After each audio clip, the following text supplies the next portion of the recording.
Boutique bijoux d'or Mossi Elengi. Boutique bijoux d'or Mossi. Voilà, couleur riche. Boutique bijoux d'or Mossi. Boss, voilà, couleur riche. Boutique bijoux d'or. Boutique bijoux d'or Mossi Elengi. Comment il répond. Osana Selembao, Osana Bumbu, Osana Makala, Osana Changu. Au comprendre, aussi la transport mon transport, il y a Victoire Gambela. Dans le bien Victoire Gambela. Référence à Bongolo. Si vous voyez dans Bongolo, Malama au côté avenue Irebo Zawapi. La question avenue Irebo numéro A37. On a Okuta Flat Hotel Bidor. Vous avez la page Facebook. Page Facebook, WhatsApp, Viber, Zander, Nini. Donc, dis-toi, tu as Zander, tu as Google, Bidor TV, na boutique, Bidor, na chaîne, Banini, Eza, na YouTube, Ezali. Oh, à la gérante na biso, à la gérant na biso. Numéro na biso à téléphone, Ezali, jamais Kozanga. Numéro à téléphone, 10 243 84 23 81 486. Soko bendi biso kozwa na air nyonso parce que tozali libre na WhatsApp pe tozali. Bandela mosusu. Soki obengi biso okozwa biso na air nyonso parce que WhatsApp pe tozali.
Madame Obimba la Mongo. Ah, madame Obimba la Mongo. Ah, madame. Ekolobela moi si oyo la dame ici. Kombo na Sarah to ba za ka YouTubers. Bomoni ke non la ngaki na kote na live na e, bona kote ki na live na e, connexion za ki biante. La dame natika komone boite. Natika koto so la rapena yete. Ezaka ka lobby na matanga ya bajemima nde na mona ki. Mama oza mama mukolo oza mama de jo boti oyebi mabela mala oyebi komandenge ba idikaka mwana. Lobby nga non to mona na ki boy en face. D'ailleurs quand j'entrais na kendaki na bande na to kokota na kati ya flirter na tournaki tenala ki libanda bat ba mona ki bazaki. Et na kutana ki na la dame Saratola. Ayebi singa seka boni bien. Omona ki nga na babolo zaki na mutuka. Mama oya za mama oya bota lobanini seka tozana matanga. Tu peux tout faire, tu peux rester avec les tenues ou bien tu peux enlever tout nanga c'est quoi qui na blamba mususu te po longola. Po avana kota kuna avana kende kuna nazala kinono bana libanda. Te seka tika na tenue pesanga babol na yo. Na bombelo na mutuka. Malgré tout na ngala zala incapable ya kopesa biloko na na simba kina maboko. Mais nga kina zala incapable ati ko kita babol na ngampanzi po na za mutu na yo kaka. Na yebisa basu ona nga na moni yango bia batu msuba ko mona ngo mabe. Sara tola tu m'as appelé pour que na sa na interview na boy. Na boya ki vraiment. Ti leta na ke ko kinaina kende ko sala acte wana na kendaki. Tu étais là otindela kinga mutu na ko sala na interview. Na yakite. La bimi na matanga. La bimi otindi lisusu mutu. Benga seka na sa na interview. Sara tola na boya ki. Siko tolo bano so ezaki na sala na interview. dans ce que tu as dit en live. Na olengaki, Saratola, nga yazam taba problème te, pina ozakam taba problème te. En tout cas, évitez ngai. Ce que vous avez qui incapable, il y a qu'on réagir en face devant moi et il fallait pas venir déposer ça. Les autres, je peux accepter, mais pas toi parce que tu m'as vu. Oui, appartement la biso, oh, maman bijou lobaka, appartement simple. Tous en a deux sortes, il y a appartement simple. Tous en appartement simple, oh, ezali à $15 par jour. Tous en l'appartement simple, oh, ezali à $20 par jour. Maman bijou soka koloba $20, koloba 20 €, ça dépend ya pays ni oyo vandi parce que euro na dollar pour le moment ezakaka ndenge moko. Appartement na biso bozo mona mbetu ezali appartement oyo ezali appartement simple toza kozwa yango na ba séjour soko osala plus de 14 jours to kozwa yango na $20 par jour. Soko osala moins de 14 jours to kozwa yango na $25 par jour. Appartement na biso ezali na garde-robe na kati, ezali na télévision na kati, ezali na frigo na kati, ezali na cafetière na kati, ezali climatisé. Ezali na mbetu ya 2 personnes. Appartement na biso bozo mona ezali na douche debout ya kitoko, toilette na biso ezali propre. En tout cas ndako na biso oyo appartement na biso oyo bozo mona ya $20 par jour. Yango yo eza kitoko makasi. Toza na appartement o ezali ya $15 par jour. Yango pe ezali na biloko nyonso tu ndenge bomoni na kati, sauf que kuna eza na garde-robe te, kuna totia régal moko likolo, oyo mutakoki koya kotia ba valise na ye likolo. Contactez biso na appartement o bozomona bokozala jamais de si. À part ba appartement simple, toza na appartement na biso o ezali chambre, salon, cuisine, toza na appartement o ezali 2 chambres, salon, cuisine. Tous un problème ya maïté, tous un problème ya couranté. Notre appartement eza kitoko, eza wana pona bino bana ya poto. Benga mama bijou, contactez mama bijou au cause la journée d'ici. Ndakuna biso ezali na sécurité assurée. Mama bijou lo bakanda ku ya $15, zo yango penza na valeur ya $15, kozwa yango na valeur ya ba 5 étoiles te. Benga ngai na pesaka toujours adresse na biso ezali na Matonge, eza na Makampante, eza na Gombete. Si vous avez besoin ya ko vérifier ndakuna yo avant benga mama bijou, avant ça au sala à compte na mama bijou, benga nga la pesa au numéro ya gérante na biso, kende visiter place na yo. Yaka zongela mama bijou pona osala réservation na yo. Borozala jamais desi ndaku na biso ezawana pona ba séjour na bino. Merci.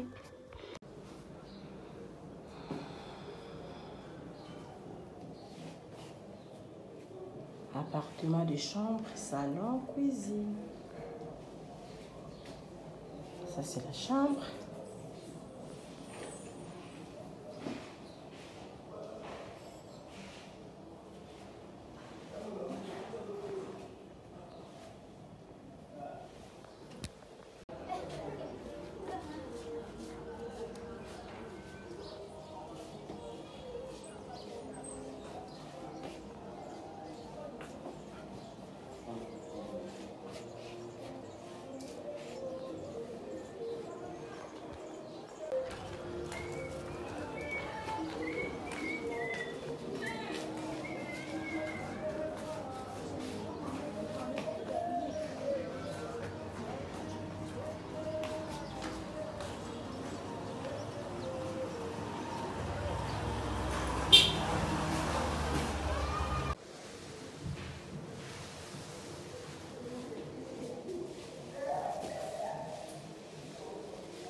Ozali na poto za kolinga oya na Irebu 37 bis na commune ya Kalamu na quartier Matonge ndeko na ngai yeba pe wana ezali na maison de passage à Malonga aux normes étrangères. Cela veut dire ezali na climatiseur ya tongo, ezali na ba mbetu ba éponge ba conditions internationales. Kaka wana restaurant ya Kanda ezali oyo kolamba elubu ya poto ezali pe ya Afrique ezali. Ndeko na ngai kanga oyo ba ete kaka na Irebu 37 bis A. Ndeko na ngai kuna ezali na ba boutique ya kosakana te oyo ba chaussure babiloko ezali songolo pakala na kata na kosakana te bilamba eza kutu ya koloba te ba veste ya kanda pe ba parfum oyo ya malonga na kati nango ba vin international ezali na ndenge ya kosakana te wanda ezali eye na kati ya matonge maison de passage na biso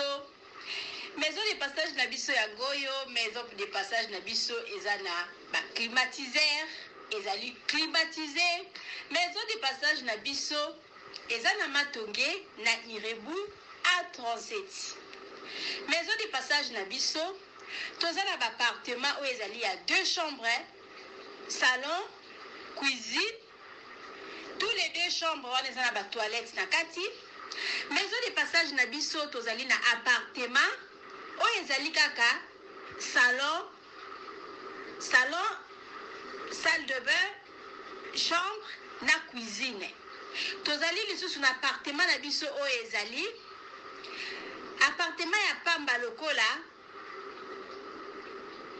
chambre na toilette na oyo salle de bain na ona kati chambre oyo ezali ya pamba oyo ezaka na salle de bain okoyamba bapaya na yo na kati chambre oyo ezali chambre salon cuisine salon ezali ya munene comme okoyamba bapaya na yo na kati comme okoki koyamba bapaya na yo libanda mai na biso ebimaka kitoko courant na biso toza na balune ebele toza na groupe na biso soki courant ekei totie essence na kati ya groupe ndako na biso ezali eza na sécurité ya makasi maison de passage na biso na matonge toza kobengisa bino mwana nyonso to ya poto benga numéro oyo ozomona réserver place na yo mpona ozwa place na yo ya kolala na kati ya maison de passage na biso tozali na boutique oyo bazoteka baduver bazoteka nyonso tu na kati ya boutique wana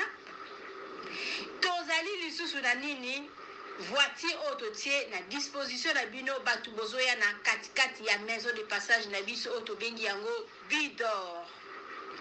Contactez Bijou d'Or TV, contactez numéro oyo moni, réservez place na yo, ozwa place na yo avant parce que ba place na biso mingi eza kozala toujours occupé. Benga avant zwa place na yo, okozala jamais déçu. Merci.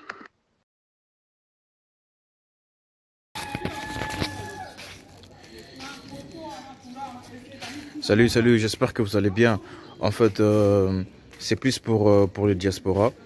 C'est donc qui veulent passer leur séjour ici à Kinshasa. Alors pour tous vos déplacements, il y a une voiture à louer qui est là, marque Hyundai. La voiture elle est confortable, donc climatisée et tout. Donc la voiture répond vraiment aux normes. Alors pour tout contact, veuillez contacter Bidor TV au numéro qui suit, plus 49 17 85 52 23 11. Donc je réponds pour une meilleure compréhension.